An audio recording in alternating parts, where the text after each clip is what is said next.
வணக்கம் Vijay uncle. Sorry வணக்கம் CM Vijay uncle. Tamil Nadu அரசோட மொத்த கடன் தொகை 10,71,00,000 கோடின்னு போன பிப்ரவரி மாதம் திராவிட முன்னேற்ற கழகத்தின் நிதித்துறை அமைச்சகம் வெளியிட்டிருக்கு. அதற்கு பிறகுதான் நீங்கள் தேர்தல் வாக்குறுதியை நீங்கள் கொடுக்குறீங்க. குழந்தை பிறந்தா 1 பவுன் தங்கம், திருமணமான 1 பவுன் தங்கம், மகளிருக்கு 2,500 ப்ளஸ் வெற்றி பயணம்னு சொல்லிட்டு தமிழ்நாடு முழுக்க இருக்கிற அரசு பேருந்துகளில் மகளிருக்கு இலவச பயணம்னு சொல்லிட்டு நீங்கள் தான் தேர்தல் வாக்குறுதியில் கொடுத்தீங்க. நீங்கள் தேர்தல் வாக்குறுதி வெளியிடும்போது இதுக்கு முன்னாடி தமிழ்நாடு அரசு வெளியிட்ட கடன் தொகை எவ்வளோன்னு உங்களுக்கு தெரியாதா? இதையெல்லாம் எப்படி சமாளிக்க போகிறோம் அப்படின்ற எண்ணம் உங்களுக்கு ஏதாவது இருந்துச்சிங்களா? உதாரணமாக ஒரு வீட்டுக்கு ஒரு லோன் வாங்கணும்னா அந்த வீட்டோட மதிப்பு எவ்வளவோ அந்த வீட்டுக்கு இவ்வளோ கடன் தொகை கொடுக்கலாமான்னு சொல்லிட்டு தான் ஒரு கம்பெனி பார்க்கும்.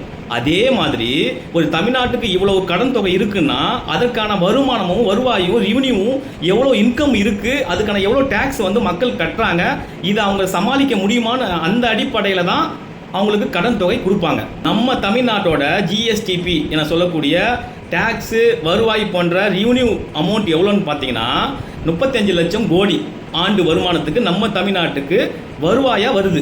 இந்த வருவாயெல்லாம் வச்சு தான் நம்முடைய கவர்மெண்ட்டை ரன் பண்ண முடியும்.